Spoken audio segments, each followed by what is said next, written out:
तर आत्ता वाजलेले आहेत सकाळचे 5:30. तर उठल्याबरोबर मी आधी देव्हाऱ्यामध्ये पाहते, देवांना डोळे भरून बघते, नमस्कार करते. कट्टा तर मी रात्री स्वच्छ करून ठेवलेला आहे. आता इथे पहा शेंगदाणे भिजत घातलेले आहे आणि इथे मी वालाची शेंग सोलून ठेवलेली आहे. तर ही सकाळची तयारी मी सगळी रात्रीच करून ठेवलेली आहे. बाहेर आलेले आहे तर बघते चोहीकडे अंधारच अंधार आहे. तर गुड मॉर्निंग सगळ्यांना. नमस्कार मंडळी, मी सुप्रिया नवीन एका व्लॉगमध्ये आपलं मनापासून स्वागत करते. तुम्हाला आजचा दिवस सुखाचा, आनंदी आणि आरोग्यदायी जावो. तुम्ही जी काही स्वप्न पाहिली असतील ती सगळी स्वप्न तुमची पूर्ण होत. तर पहा आता उठले तर मी 5 वाजताच उठलेले आहे. पण ब्रश करणं, हातपाय तोंड धुणं आणि पाणी पिणं यामध्ये बराचसा माझा वेळ निघून गेलेला आहे. थोडा वेळ बसले आणि 5:30 वाजता मी कामाला लागलेले आहे. तर आज लवकर उठलेले आहे. आज आहे शनिवार आणि आज आयुषला लवकर स्कूलमध्ये जायचं असतं, त्यामुळे उठावंच लागतं आणि आज त्याची स्कूल 7 वाजता आहे, तर तो 2 वाजताच घरी येणार आहे. मग मला त्याला टिफिनसुद्धा द्यायचा होता. सध्या स्पोर्ट चालू आहेत मुलांचे. ॲन्युअल फंक्शनची पण प्रॅक्टिस चालू आहे, तयारी चाललेली असेल प्रत्येक स्कूलमध्ये. तर याच्यासुद्धा स्कूलमध्ये चालू आहे. आता हा जो पॅसेज आहे ना, तर उठल्या उठल्या मी हा पॅसेज आधी लोटून काढते व्यवस्थित आणि मग त्यानंतर हा उंबरा वगैरे छान स्वच्छ पुसून घेते. बाहेरचा जो पॅसेज आहे तो सुद्धा व्यवस्थित पुसून घेते. म्हणजे जी काही नकारात्मकता आहे, निगेटिव्हिटी, धूळ, परत त्यानंतर काही जर्म्स वगैरे असतील, किडे वगैरे फिरलेले असतील बाहेर, तर ते सगळं निघून जातं. तर पहा हे कट्टासुद्धा मी छान पुसून घेते, पुढची भिंत वगैरे. कारण बऱ्याचदा देवांशसुद्धा तिथंच उभा राहतो किंवा तोंडात हात घालतो, तिथेच हात लावतो आणि पुन्हा परत तोंडात हात घालतो. तर आता लहान मुलांचं घर जर असेल ना, तर हे असंच असतं. त्यामुळे स्वच्छता जरा जास्त करावी लागते, जेणेकरून त्यांना परत इन्फेक्शन कुठलं होऊ नये यासाठी. तर आता इथे पणत्यासुद्धा मी ठेवते, दिवाळी असल्यामुळे. दिवाळी तर होऊन गेलेली आहे, पण तेलकट, चिकट असे डाग पडलेले असतात. त्यामुळे सकाळी सकाळी ही कामं आटोपतात पटापट, त्यामुळे घेते करून. पण आता पहा काय झालेलं आहे, बाथरूममधला जो बल्ब आहे ना, तर तो गेलेला आहे. तर इथे मी अंघोळीसाठी पाणी सोडलेलं आहे. विचार केला की माझं डस्टिंग वगैरे होईपर्यंत अंघोळीचा जो टब आहे तो भरेल, त्यासाठी पाणी सोडलं आणि डस्टिंग करायला घेतलेलं आहे. तर आता हे संपूर्ण घराचं डस्टिंग आहे ते मी करून घेते. जी काही धूळ आहे, जे काही फर्निचरवर बसलेलं आहे, तर ते सगळं मी सकाळी सकाळी पुसून घेते. कारण सकाळी सकाळी ही जी कामं केली ना, तर दिवसभर आपल्याला मोकळा वेळसुद्धा मिळतो आणि दिवसभराचा जो कंटाळा येतो आपल्याला, दिवसभर काम करताना थकवा जाणवतो, तर तो सकाळच्या वेळेला जाणवत नाही. तुम्ही एकदा नक्की ट्राय करून पहा. जी कामं तुम्हाला आवडत नाही, करावीशी वाटत नाही, ती तुम्ही पहाटेच्या वेळेला करून पहा. नक्कीच मैत्रिणींनो, खूप छान वाटतं सकाळी सकाळी आणि दिवसभर आहे ना, आपल्याला वेगळं काहीतरी करण्याचं आपल्या मनात विचार येतो की नाही, आपण वेगळं काहीतरी केलं पाहिजे किंवा काय असे विचार मनात येतात. पॉझिटिव्हिटी तुमची वाढवायची असेल ना, तर तुम्ही नक्कीच पहाटेचं उठलं पाहिजे. तर मला खूप आवडतं लवकर उठायला, पण कधी जमतं, कधी नाही जमत. कधी-कधी 6 वाजता मी उठते, तर टायमिंग माझं बदलत असतं सतत. कधी 4 वाजता उठते, कधी 4:30, कधी 5. जसं जसं ज्या दिवशीचं शेड्यूल आहे तसं त्याप्रमाणे मी उठत असते. तर आता डस्टिंग वगैरे करून झाल्यानंतर झाडू मारून घेते. घरामध्ये ज्या काही फ्रेम आहेत त्या फ्रेमसुद्धा मी पुसून घेते. तर हे आपण दिवसभर कंटाळा करतो ना, तर ही कामं पटापट सकाळची होतात. तर आता झाडू वगैरे झाल्यानंतर लादी वगैरे पुसून घेते. म्हणजे जसं जसं पटपट आठवत जाईल मला क्रमवारी, तशी मी कामं करत जाते. तर आता सकाळची ही जी कामं आहेत ना, ती केली की दिवसभर आपलं घरसुद्धा पॉझिटिव्ह आणि फ्रेश दिसतं. कुठल्याही वेळेला कुठलंही कोणीही पाहुणे आले किंवा कोणीही आले तर आपलं घर अगदी स्वच्छ आणि चकाचक दिसतं. दिवसभर जर लहान मुलं तुमच्या घरामध्ये असतील तर थोडाफार पसारा असतोच, नाही असं नाही. तर इथे बघा एक प्रॉब्लेम झालेला आहे ना, मी जेव्हा कॅमेराकडे बघते ना, तेव्हाच कॅमेराचा जो ब्राईटनेस आहे तो वाढतो. नाहीतर मग मी काम करत असेल आणि शूट करत असेल ना, तर तेव्हा थोडा अंधार पडतो. तर हा जरा प्रॉब्लेम झालेला आहे माझ्या सेटिंगमध्ये. काय प्रॉब्लेम आहे मला काही कळत नाही. पण तसं होतं आहे. मी कॅमेराकडे बघितली की बघा ब्राईटनेस वाढतो आहे. माझं थोडंसं दुर्लक्ष झालं की ब्राईटनेस कमी होतो आहे. तर पहा, लादीसुद्धा सकाळच्या वेळेला पुसून घेतलेली आहे. अंघोळीला जाण्याआधी ना ही सगळी जी क्लिनिंगची कामं आहेत ना ती रोजच्या रोज व्हायलाच हवीत. अंघोळ झाल्यानंतर माझं जे रुटीन आहे ते मी तुमच्याबरोबर अजून पुढे शेअर करते. तर सकाळी सकाळी बघा, बेडरूममध्ये तर मुलं झोपलेली असतात. इकडं साईडच्या बेडरूममध्ये आई आणि पप्पा झोपलेले असतात. त्यामुळं बेडरूम क्लीन करायला मिळत नाही. पण क्लिनिंगची जी कामं आहेत, हॉल आणि किचन हे मी आणि बाहेरचा जो पॅसेज आहे तो क्लीन करून घेते. आता इथे पहा, हे तुपाने भरलेले जे दिवे आहेत ना, तर हे मी रात्रीच भरून ठेवलेले आहेत. आणि आता माझी अंघोळ झालेली आहे. तर आत्ता बरोबर वाजलेले आहेत 5:45.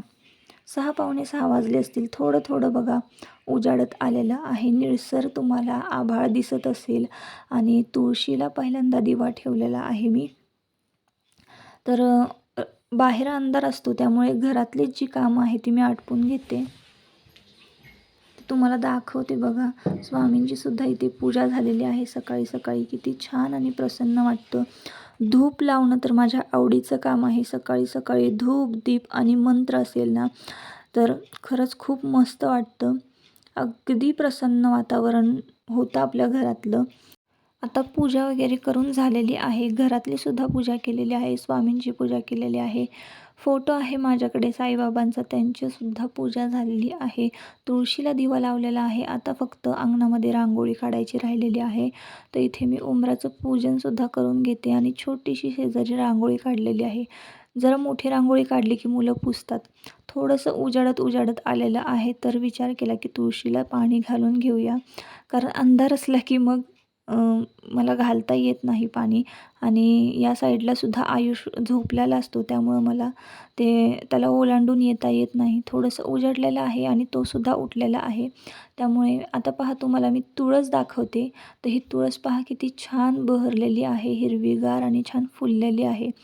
तर आता स्वामींची सुद्धा पूजा झालेली आहे. उंबराची पूजा झालेली आहे. घरामध्ये येऊन मी देवांची सुद्धा पूजा केलेली आहे. तर फक्त माझा जो धूप होता, धूप आरती करायची राहिली होती. तर पहा, तर इथे मी हा जो धूप आहे तो व्यवस्थित सगळीकडे घरामध्ये फिरवते. पटकन कट्टासुद्धा आवरून घेतलेला आहे मी. लगेच मला डब्याची घाई झालेली आहे. तर मैत्रिणींनो, कितीही आपण ताईंनो काम करा. आता ताईंनो म्हणते, मैत्रिणींनो, तुम्ही तर माझ्यासाठी सर्वस्वच आहात. तुम्हाला ताई म्हटलं काय आणि मैत्रिणींनो म्हटलं काय किंवा काय, तुमची साथ आणि तुमचे चांगल्या कमेंट वाचून ना मला खरंच खूप मस्त वाटतं. तुमच्या चांगल्या कमेंट येतात ना त्यात मला खरंच खूप मस्त वाटतं. आणि किती उत्तर देऊ आणि किती तुमच्याबद्दल बोलू ना, मला खरंच आपुलकी वाटते तुमच्याबद्दल. चांगल्या कमेंट्स वाचून तर खरंच खूप भारी वाटतं. तर इथे पाहता माझी डब्याची तयारी चाललेली आहे. तर बघा, आता तुमच्या भागामध्ये तुम्ही शेंगसोला म्हणत असाल किंवा तुम्ही वाल वेगवेगळे नावं आहेत वेगवेगळ्या भागांमध्ये. तर घेवडीची शेंग कोण म्हणत असेल, कोण शेंगसोला, परत कोण वालाची शेंग, असं वेगवेगळी नावं आहेत या भाजीला. तर आमच्याकडं तर इकडे घेवडी म्हणतात. तर घेवडीची शेंग मी आज करणार आहे आणि ती जरा वेगळ्या पद्धतीनं करणार आहे. तर पहा, कुकर तर मी लावलेला आहे पण गॅस चालू केलेला नाही आहे. कारण मी इकडे इंडक्शन शेगडी जी आहे त्यावरच मी बऱ्यापैकी स्वयंपाक करते. त्यामुळं आमचा जो गॅस आहे तो मला 1.5 महिना जातो.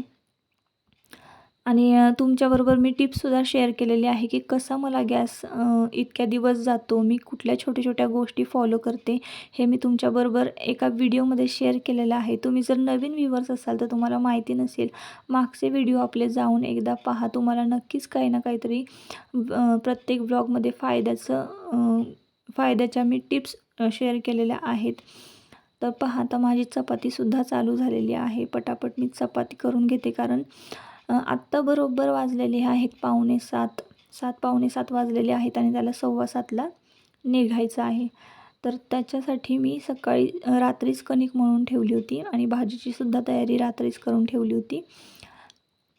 तर चपाती लाटून घेते आणि पहिल्यांदा त्याला नाश्ता देते.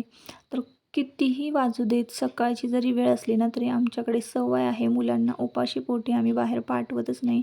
तर सकाळी सकाळी मी त्याला चहा चपाती खायला देते. चहा चपाती एकदा त्याने खाल्ली की त्याची मधली सुट्टी जी आहे ती 9 9:30 वाजता होते. तेव्हा एकदा नाश्ता करेल आणि 2 वाजता घरी सोडलं तर ठीक, कारण प्रॅक्टिस चालू आहेत, ॲन्युअल फंक्शन आणि स्पोर्टच्या पण प्रॅक्टिस चालू आहेत. त्यामुळे आणि तिथेच डबा खाईल, त्यामुळे डब्यात मी त्याला एक्स्ट्राची चपाती जास्त दिलेली आहे. आणि चहासुद्धा माझा इथे झालेला आहे. आता हळूहळू सगळ्यांचे नंबर लागणार आहेत नाश्त्यासाठी. हे तर काय लवकर जेवत नाहीत. सकाळी सकाळी हे 7:30 वाजता जिमला जातात. जिमवरून आल्यानंतर त्यांचा जो काही डाएट आहे तो फॉलो करतात. मला मात्र सकाळी सकाळी 1 किंवा अर्धी तरी चपाती चहाबरोबर लागते. तर त्या हिशोबानं मी चपात्या लाटून घेते. आधीच चपात्या लाटून ठेवत नाही आणि दिवसभर आमच्याकडे अशी चपाती लाटून ठेवलेली नसते. जेव्हा ज्याला लागेल तेव्हा त्यानं सांगायचं आणि मग गरमागरम मी चपाती लाटून देते असते. तर अशी पद्धत आहे. तर पहा आता 4 चपात्या लाटून घेतलेल्या आहे. तर 2 त्याच्या टिफिनमध्ये देते, म्हणजे तो दोन्ही वेळेला खाईल. नाश्त्यालासुद्धा खाईल आणि दुपारीसुद्धा खाईल. त्यानंतर पहा इथे शेंगसोला शिजलेला आहे. तर आता मी तो फोडणीला घालणार आहे. तर मी यासाठी काही वाटण वगैरे मसाला केलेला नाही. प्रत्येक भागामध्ये वेगवेगळी पद्धत असणार आहे. तर पहा फक्त मी थोडंसं तेल तव्यामध्ये घातलेलं आहे. तवा तर तापलेलाच आहे आणि पटकन मध्ये लाल तिखट घातलेलं आहे. आता आमच्या लाल तिखटमध्ये बरेचसे मसाले मिक्स आहेत. तुम्ही जर मागचा व्लॉग बघितला नसेल, खूप जुना व्लॉग मी अपलोड केलेला आहे. तर त्यामध्ये मी सांगितलेलं आहे की मी कसं लाल तिखट तयार केलेलं आहे. तर आमच्या लाल तिखटमध्ये सगळे खडे मसाले आहेत ते मिक्स असतात. त्यामुळे मी फक्त जरी लाल तिखट घातलं ना तरीही भाज्या चवीला खूप चवदार होतात आणि तुम्हाला मी त्यामुळेच झूम करून दाखवलेलं आहे. तुम्हाला असं वाटेल की शेंग खूप कोरडी झालेली आहे, तसं अजिबात नाही. शिजवताना मी शेंगदाणे, शेंगसोला आणि मीठ हे शिजवून घेतलेलं आहे आणि नंतर मग फक्त तेलामध्ये लाल तिखट घातलेलं आहे. आता आमच्या लाल तिखटमध्ये हळदसुद्धा मिक्स असते, त्यामुळे हळदसुद्धा टाकायची गरज नाही आहे. तर खूप छान झाला होता आजचा शेंगसोला. अगदी आम्ही ह्यालासुद्धा असाच करतो, संक्रांतीला, भोगीलासुद्धा असाच करतो. त्यामध्ये फक्त गाजर, तीळ वगैरे ॲड असतात. बरोबर वाजलेले आहे 7:15 आणि डबासुद्धा रेडी झालेला आहे. बाय बाय साहेब. साहेब हसतात. साहेब ओ साहेब. तर इथे पहा आमची मस्करी चालू आहे. कधी ते माझी मस्करी करतात, कधी मी त्यांची मस्करी करते. तर त्यांना लहानपणी ज्या ज्या नावाने चिडवायचेत ना, तर ती सगळी नावं मला माहिती आहे. कधी कधी मूड आला तर मी त्यांना चिडवते. तर हे आमचं हेल्दी रिलेशनशिपचं लक्षण आहे.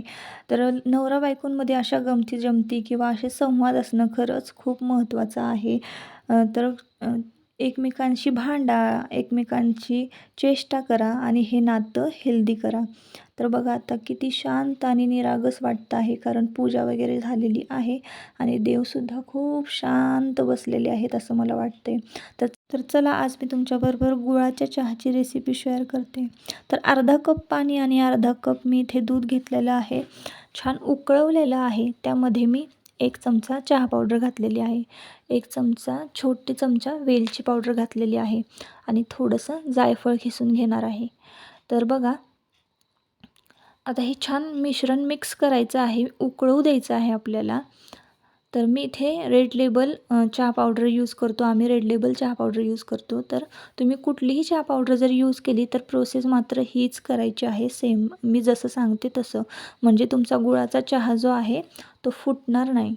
तर गूळ आपल्याला शेवटी घालायचा आहे आणि गूळ घालताना तुम्ही जर उकळत्या चहामध्ये गूळ घातला तर तुमचा 100% चहा हा फुटणार आहे. तर इथे लक्ष देऊन ऐका मी काय सांगते, की चहा जर तुमचा फुटू नये असं तुम्हाला वाटत असेल तर 2 टिप तुम्ही इथे यूज करा.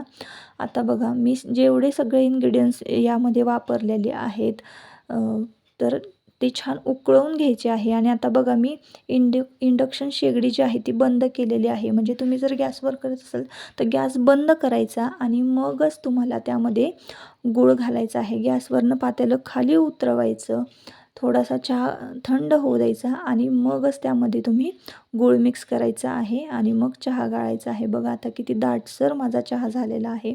तर तुम्हाला मी व्यवस्थित इथे गुळाच्या चहाची रेसिपी सांगितलेली आहे. आता तुम्ही गूळ बघत असाल तर पूर्णपणे विरघळलेला आहे. तुम्हाला मी पात्याला दाखवलं आणि चहासुद्धा तुम्ही बघत असाल किती दाटसर झालेला आहे. तर मस्त झालेला आहे चहा. खरंच झालं ना चांगलं. हा. तर बघा तुम्हाला लगेच रिव्ह्यूसुद्धा मिळालेला आहे की गुळाचा चहा कसा झालेला आहे.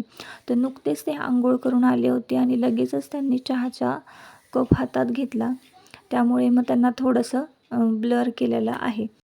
तर आत्ता बरोबर 7:30 वाजलेले आहे आणि सकाळी सकाळी पेपर आलेला आहे. तर विचार केला की चहा आणि चपाती मी इथे खात होती. तर अर्धी चपाती शिल्लक होती. तर विचार केला की ती तशीच ठेवण्यापेक्षा 12 वाजेपर्यंत कडक होईल. अर्धी जी चपाती आहे ती चहाबरोबर खाल्लेली बरी आणि हल्ली बेकरी प्रोडक्ट्स खाण्यापेक्षा किंवा काही टोस्ट वगैरे खाण्यापेक्षा ना चहा आणि चपाती खाल्लेली कधीही उत्तम. आपल्या आरोग्याची काळजी आपणच घ्यायची तरच आपलं कुटुंब व्यवस्थित राहणार आहे. त्यामुळे शक्यतो मी वजन माझं तर वाढतच नाही तरीसुद्धा मी जे काही टोस्ट किंवा खारी बिस्किट असे पदार्थ खाणं टाळते. तर असं आहे बघा माझं 5 ते 7:30पर्यंतचे जे रुटीन आहे. 8पर्यंतचं म्हणा. 8पर्यंत माझी सगळी कामं आवरून मी मोकळी झालेली आहे. आता इथून पुढे माझी यूट्यूबची कामं किंवा मशीनवर बसणार आहे. मी शिलाई मशीनची जी कामं आहेत ती मी करणार आहे. तर तुम्हाला आजचा व्हिडिओ कसा वाटला मला नक्की कमेंट करून सांगा. आणि जर आवडला असेल तर लाईक नक्की करा आणि लाईक केलं असेल तर सबस्क्राईब पण करा. सबस्क्राईब केलं असेल तर बेल आयकॉन जरूर प्रेस करा म्हणजे इथून पुढे आपले व्हिडिओ तुमच्याबरोबर शेअर होत राहतील. तर चला स्वतःची काळजी घ्या. मस्त राहा. टेन्शन फ्री राहा. चांगले विचार करा. सुकर्म करा. परत भेटूया नवीन एका व्हिडिओमध्ये. तोपर्यंत स्वतःची काळजी घ्या आणि मस्त राहा. बाय.